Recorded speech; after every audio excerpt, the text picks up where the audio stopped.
Hi everybody, I'm back again today with another voiceover. Um, quite enjoyed doing the voiceovers now I've worked out how to do it.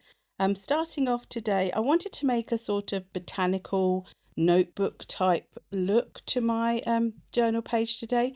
So I'm starting off with the Fairies in Bloom book from Marami's Small Art, and I've chosen a few flowers that I'd like to put onto my page. I've gone for some nice pinky colours and I'm just going to cut them out there. I didn't think you'd want to see me cutting out all of those. I wanted to create a sort of notebooky background, so I'm going with some papers. And these are really old papers. I think they were from Stampin' Up. They're quite thin. They're some have a text, some have a ledger page, some on the back of the ledger it's like a graph paper, and I'm just ripping up strips of those to apply to my page sort of quite randomly with some matte medium. And I'm using today the matte medium from Decoart. To be honest, I'm not a very sort of fussy about which matte medium I use. I use whichever one I have. Sometimes I use the Ranger Distress one. Sometimes I use my Liquitex. Sometimes I use this Decoart one, which I found in my drawer recently, which is why I'm trying to use it up. I think that they all work roughly the same. I do like a matte one because I do like it to not be too glossy. Even though it is matte, it does still create a different sort of feel on your page, which you will see when I add the ink over the top in a little while. So if you want to then create a smooth layer for your further layers of mediums and things, then I would suggest that you coat it all with a layer of clear gesso, so that can then act more as a key and can unify all your elements. So I also have a stash of washi tapes, and I never overly know what to do with washi tapes. I tend to just use them in this way, which is by ripping strips and adding them to my backgrounds as extra texture, extra sort of elements into the page. And so I'm really sorry that I can't sort of link any of these. These are ones that I've bought over the years, probably in sort of batches of multiple different washi tapes. So I've just picked out ones that I thought went with the background. So I don't think I ended up using the one that was more like a graph paper because I thought I already had enough of that with the actual papers that were already on the page. So I've chosen the ones that are a bit more botanical and scripty looking to go into the background there. I do tend to also add my medium to my page and then to the back of whatever I'm sticking down, and then add a coat over the top. I don't know if it's necessary to do all that, but I find that it really does stick it down very, very well, and it's always worked for me. So I wanted to colour my background to sort of look like an old botanical notes journal type thing. So I'm using some distress inks, and you will see as I'm using them that I get a different look on the areas of the page where there is no matte medium to where there is matte medium. Now, it didn't bother me because I was going for quite an old raggedy sort of look and I knew I was adding extra layers, but that is something to be aware of if you don't like that sort of look. So I went with 3 distress inks. I've gone with old paper, antique linen and tea dye. So they're all quite fairly light colours. I will be listing what I've used in the description box below. And just a reminder that if you haven't subscribed to my channel and you enjoy what you see, do please give me a subscribe. It all helps me in the long term. And also, if you enjoy the video, give it a thumbs up, and comments are always welcome too. Now you can see there exactly what I'm saying about how it looked in different places. Now I decided that I wanted to unify my whole page, so I got my Distress Oxide sprays out. Now this is where it got a bit interesting because I hadn't really thought about how they would react with the products that were already on the page. So I'm using Spun Sugar and Vintage Photo, and I'm also spraying that piece of extra paper because I wanted to use that in a little while. Now I do sometimes find that it's quite sticky, the Distress Oxide spray, even when you leave it. And I think because I'd done it over the matte medium, it wasn't really drying. So I decided, in my infinite wisdom, to put a layer of matte medium over the top to seal it in. It obviously, because Distress Oxide is a bit sort of water reactive, it did move about a bit, but I didn't mind it. It looked okay. And then I decided I wanted to lighten up my page. So I've grabbed a couple of the Finnabair matte waxes because I didn't want it to be shiny. I wanted it to fit with the theme of the vintage look. And I have got the Shabby Chic, no, Shabby Chic, Shabby Pink, I do believe it was, and Old White. And they're both matte.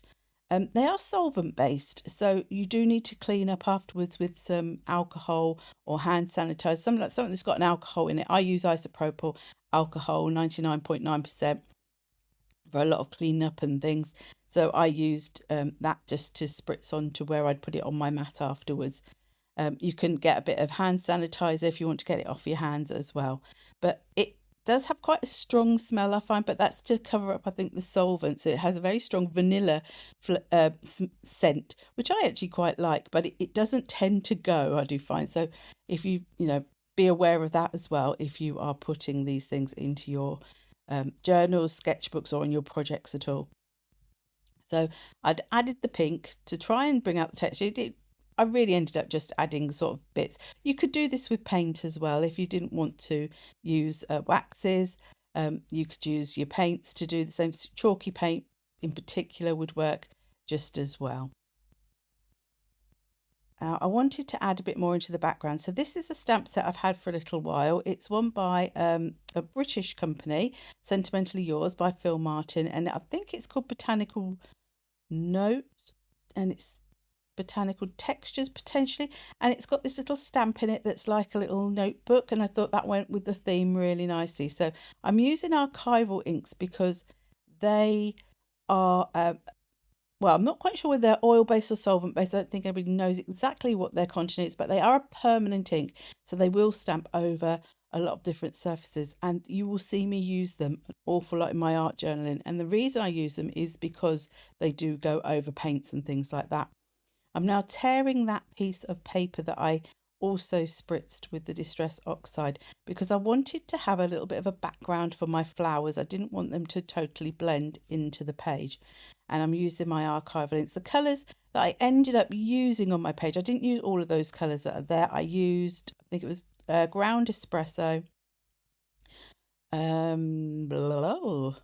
Evergreen Bough, and Hickory Smoke. I think those were the three that I used. I will see if I'm right. So I'm just choosing a couple of the different shapes that are in the background textures and just adding them onto the page. And then I decided that I'd add a bit onto the paper as well so that it tied into the background. So I did I think it was the little dots, and now I'm doing this sort of, it's like a little square frame. And I just thought it also went with that whole sort of feel of the botanical notes. Imagine if you were going out with a journal and you were sketching flowers in the, you know, out in the environment, and you wanted to do little frames around them or making little extra notes and things like that. So again, I'm sticking down everything. I decided to stick down flat onto this page. So I'm going with the matte medium once again, and then adding my flowers onto the top.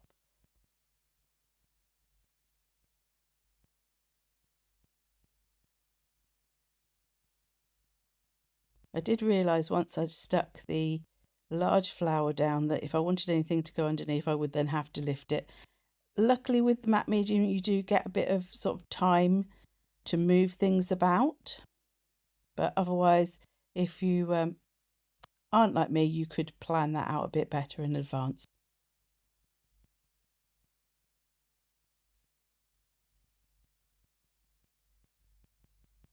So I felt that the flowers were not quite standing out as much as I wanted.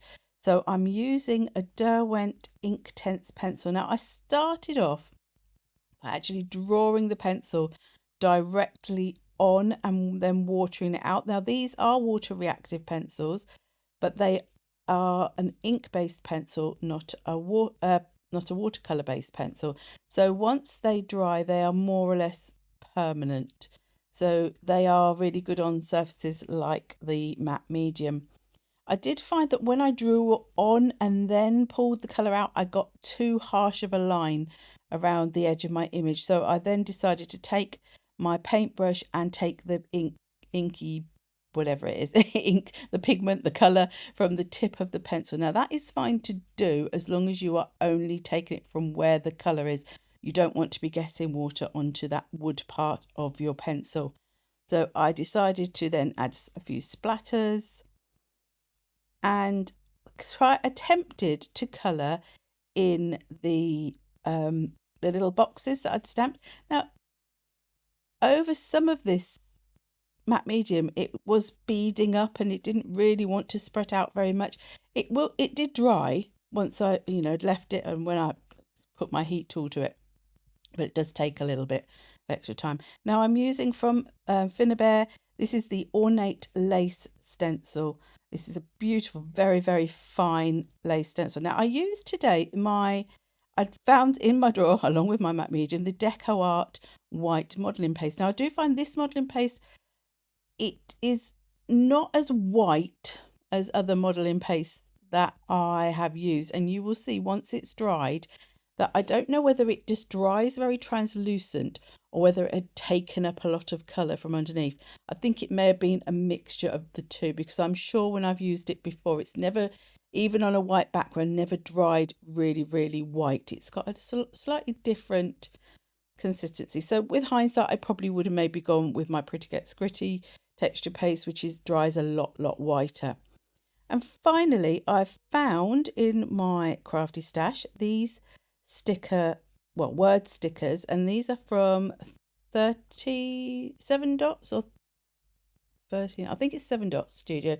I don't even know if they're still going anymore, but I've had these for quite a long time, and this was from the Lost and Found collection, and I just picked a couple of these to add to my page and just stuck them with a regular Cosmic Shimmer glue.